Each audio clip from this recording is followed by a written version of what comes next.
ಬರೀ 2-3 ಕ್ಯಾಪ್ಸಿಕಮ್ ಇದ್ದರೆ dhaba style capsicum ಕರಿನ ಮನೆಯಲ್ಲೇ ಮಾಡ್ಬೋದು. ರೊಟ್ಟಿಗೆ, ಚಪಾತಿಗೆ, ಯಾಕೆ ಬಿಸಿ ಬಿಸಿ ಅನ್ನಕ್ಕೂ ಕೂಡ ತುಂಬ ಚೆನ್ನಾಗಿರುತ್ತೆ.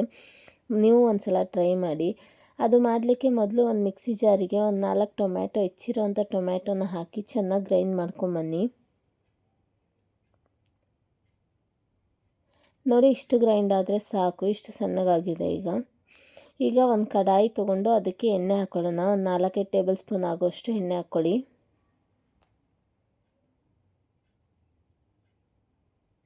ಎಣ್ಣೆ ಬಿಸಿಯಾದ ನಂತರ ಅದಕ್ಕೆ ಸ್ವಲ್ಪ ಸೋಂಪು, ಚಿಕ್ಕದಾಗಿ ಹೆಚ್ಚಿರುವಂಥ ಈರುಳ್ಳಿ ಹಾಕಿ ಚೆನ್ನಾಗಿ ಫ್ರೈ ಮಾಡಿ.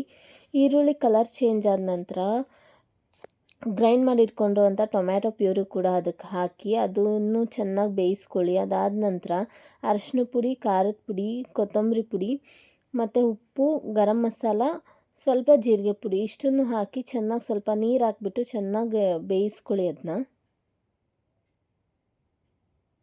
ಅದು ಸೈಡಲ್ಲೆಲ್ಲ ಎಣ್ಣೆ ಬಿಟ್ಕೊತಾ ಇದೆ ಅನ್ನೋಂಥ ಟೈಮಲ್ಲಿ ಹೆಚ್ಚಿಟ್ಕೊಂಡಿರೋಂಥ ಕ್ಯಾಪ್ಸಿಕಮ್ನು ಕೂಡ ಹಾಕಿ ಚೆನ್ನಾಗಿ ಬೇಯಿಸಿ.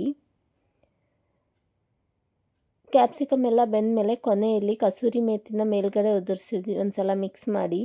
ಡಾಬಾ ಸ್ಟೈಲ್ ಕ್ಯಾಪ್ಸಿಕಮ್ ಕರಿ ರೆಡಿಯಾಗಿರುತ್ತೆ ಪರೋಟ ಜೊತೆ ತಿನ್ನಲಿಕ್ಕೆ. ನೀವು ಒಂದು ಸಲ ಮನೇಲಿ ಟ್ರೈ ಮಾಡಿ, ಹೇಗಿದೆ ಅಂತ ಕಮೆಂಟ್ ಮಾಡಿ.